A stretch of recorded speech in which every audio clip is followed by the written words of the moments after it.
person with the chronic cough, I would really try to figure this out some other way besides getting a diagnosis, because you're going to end up on inhalers and meds, and you can get a diagnosis as long as they don't sort of do anything to get the diagnosis.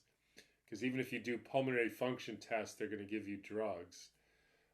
But I would really caution against taking any drugs for this.